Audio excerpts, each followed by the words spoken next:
Viewers, চারদিকে যুদ্ধের কারণে কয়েকটা শব্দ ইদানিং আমরা খুব বেশি শুনি।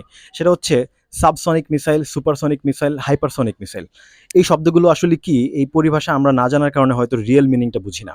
সাবসনিক মিসাইল হচ্ছে শব্দের গতির তুলনায় কম গতিতে যেই মিসাইল চলে সেটাকে সাবসনিক মিসাইল বলা হয়। এই ধরনের মিসাইল এখন আর চলে না, বিকজ এগুলো খুব ইজিলি ইন্টারসেপ্ট করা যায়, মানে আকাশ থেকে ধ্বংস করে দেওয়া যায়।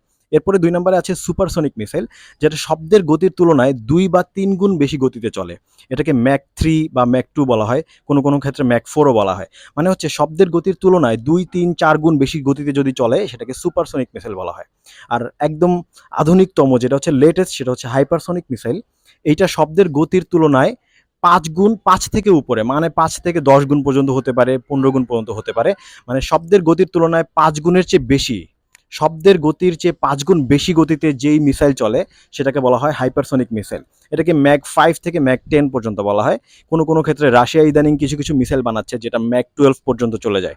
সো আপনারা বুঝতেই পারছেন যে শব্দের গতি তো আসলে অনেক বেশি, আপনারা জানেন। সো সেই গতির তুলনায় সেটার চেয়ে ১০ গুণ বেশি গতিতে যেগুলো চলে সেগুলো মূলত এখন হাইপারসনিক মিসাইল, এবং যেগুলোকে আকাশ থেকে ধ্বংস করা একদমই ইম্পসিবল। সো এগুলোকে ইন্টারসেপ্ট করাই যায় না, এবং এগুলো অপরাজেয় মিসাইল বলা হয়, এবং এগুলোকে আপনি কোনো ধরনের আকাশ প্রতিরক্ষা ব্যবস্থা দিয়ে ধ্বংস করতে পারবেন না।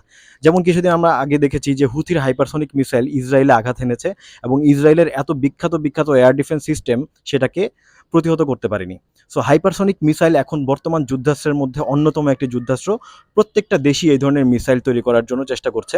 আপনারা জানেন ইরান এই ক্ষেত্রে অনেক বেশি সফলতা দেখিয়েছে মুসলিম দেশগুলোর মধ্যে। পাকিস্তানের কাছেও কিছু হাইপারসনিক মিসাইল আছে, এবং বিশ্বের সব উন্নত দেশগুলোই মূলত হাইপারসনিক মিসাইলের দিকে এখন নজর দিচ্ছে।